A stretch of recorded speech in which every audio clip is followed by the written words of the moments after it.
नमस्कार। स्वागत है आपका न्यूज नशा में। लेकर आया हूं आपका अपना कार्यक्रम सत्य डोलता है तो अशोक वानखड़े बोलता है। बहुत दिन पहले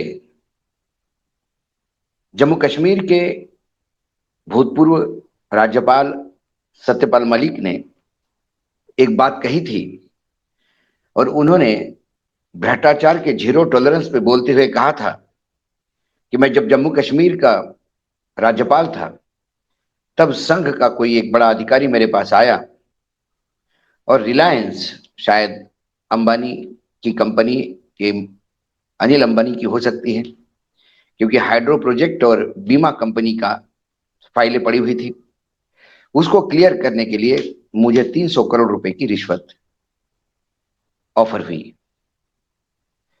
नाम नहीं लिया। उन्होंने कहा कि मैंने प्रधानमंत्री को स्वयं मिलकर बताया, मैंने पत्र भी लिखा, लेकिन उसके बाद कोई हलचल होती दिखाई नहीं दे रही।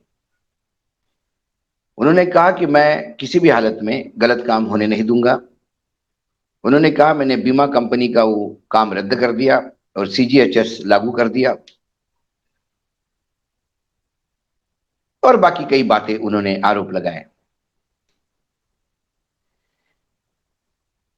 उसके बाद हाल ही में जब उन्होंने एक यूट्यूब पे इंटरव्यू देते हुए कहा, जब उनको पूछा गया कि वो अधिकारी कौन, तो उन्होंने राम माधव का नाम लिया। राम माधव ये संघ के वरिष्ठ पदाधिकारी हैं और जम्मू कश्मीर में पीडीपी और बीजेपी की सरकार बनाने के आर्किटेक्ट रहे हैं। तब भी उन पे आरोप हुए, लेकिन संघ जनरली ऐसे भ्रष्टाचार के आरोपों को दरकिनार करता है। राम माधव ने बीच में हिंट भी दिया कि संघ को बदनाम करने का प्रयास कर रहे सत्यपाल मलिक, उनके खिलाफ मानहानि का दावा भी होगा, लेकिन वो हवाबाजी हुई, ना कोई कोर्ट में केस हुआ। अब उन्होंने सीधा राम माधव का नाम लेते हुए कहा कि सुबह 7 बजे एक दिन राम माधव मेरे पास आए और कहने लगे कि अंबानी कंपनी 300 करोड़ रुपए देगी आपको यदि आप ये दोनों फाइलें क्लियर करोगे। तो यदि सतपाल मलिक को ही 300 करोड़ रुपए देने मिलते तो बाकी लोगों को क्या क्या फायदा होता, ये आप सोच सकते हैं, और कितना बड़ा ये काम होगा ये भी आप सोच सकते हैं। मैं ये बात इस परिप्रेक्ष्य में कह रहा हूं, राजनीति में आरोप और प्रत्यारोप तो होते रहते हैं। हाल ही में सत्यपाल मलिक ने एक यूट्यूब पे जब साक्षात्कार दिया तब उनको ये पूछा गया कि उस आरएसएस के अधिक उसका नाम क्या है, व्यक्ति का। उन्होंने राम माधव का नाम लिया।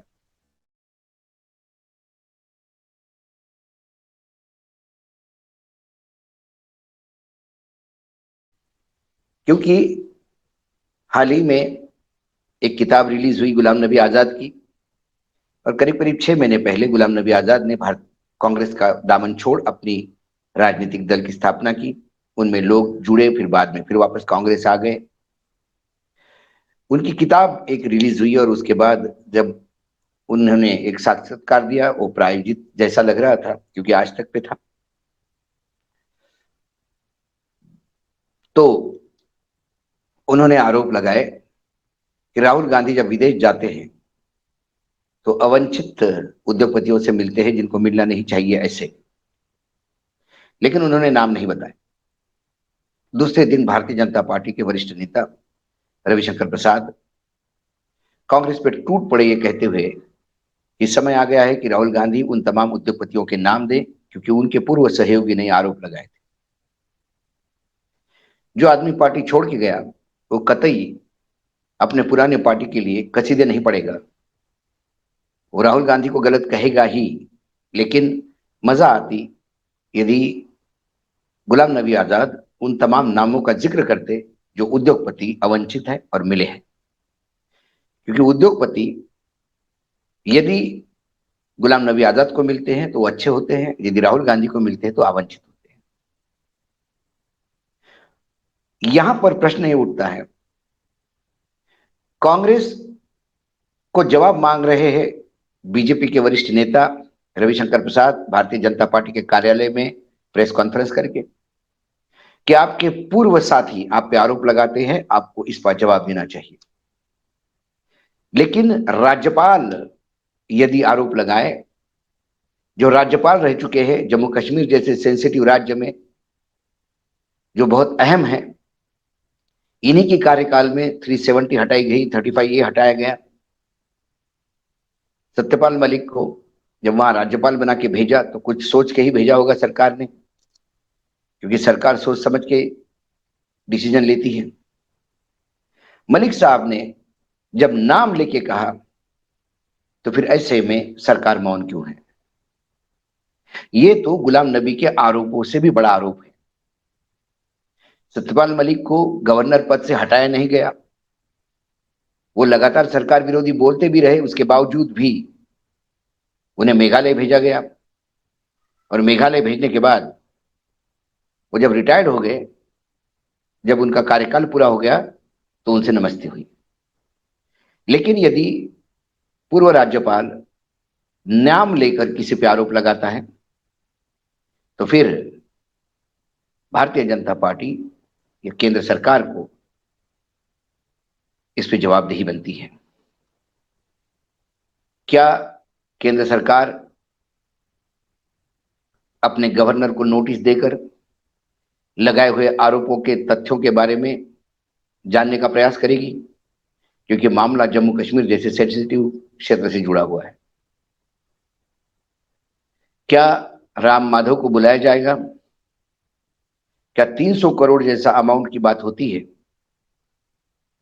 तो उसके बाद रिलायंस कंपनी ने जो जो काम वहां किए होंगे या कुछ ठेके मिले होंगे, क्या उसकी फिर से एक बार शाहनिशा होगी, उसकी इंक्वायरी होगी? क्या उसमें कुछ रिश्वत चली है, ये होगी?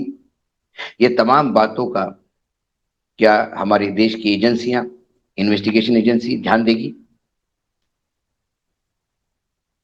क्योंकि जब आप एक उंगली दूसरी तरफ उठाते हैं तो 4 उंगलियां अपनी तरफ उठती है, मैं बार बार कहता हूं। आज सवाल भारतीय जनता पार्टी को है, आज केंद्र सरकार को है। आरोप तो सुब्रमण्यम स्वामी भी लगाते हैं, उन्होंने भी कहा कि अमित शाह गृह मंत्री बनने लायक नहीं, लेकिन हमने उस पर बात नहीं, क्योंकि वो अंदरूनी आरोप झगड़े हैं। लेकिन नाम दर्ज यदि संघ के किसी बड़े अधिकारी का नाम लेकर सत्यपाल मलिक, जो वहां गवर्नर रह चुके हैं, राज्यपाल रह चुके हैं, यदि वो आरोप लगाते हैं तो सरकार को दूध का दूध पानी का पानी कर लेना चाहिए। यदि सत्यपाल मलिक झूठ बोल रहे होंगे तो उन पर कार्रवाई होनी चाहिए, और वाकई यदि उन्हें रिश्वत ऑफर हुई होगी तो ये घोर अपराध है। उसके लिए राम माधव पे क्या इंक्वायरी हो सकती है? और दोनों झूठ नहीं हो सकते और दोनों सच नहीं हो सकते, उसमें से एक कोई झूठ होगा और एक कोई सच होगा।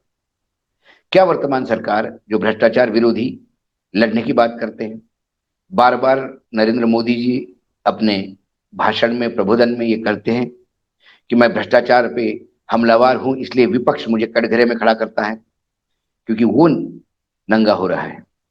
लेकिन जब भ्रष्टाचार के आरोप उनके अपने लोगों पे लगते हैं, अपने ही लोगों द्वारा, तो क्या सरकार दूध का दूध पानी का पानी करने के लिए तैयार है? ये सरकार के लिए कसौटी का विषय है।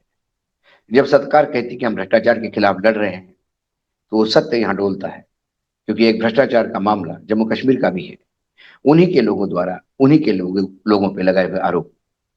क्या सरकार इस पे क्लीन आएगी? यह सत्य यहां डोला, इसलिए अशोक वानखेड़े बोला। आज इतना ही, कल फिर आऊंगा किसी विषय के साथ। तब तक के लिए नमस्कार, देखते रहिएगा न्यूज़ नशा। और आप हमसे जुड़े रहने के लिए सब्सक्राइब करें YouTube पर, फॉलो करें Twitter पर और लाइक करें Facebook पर। और ज्यादा जानकारी के लिए आपको टाइप करना होगा सिर्फ न्यूज़ नशा।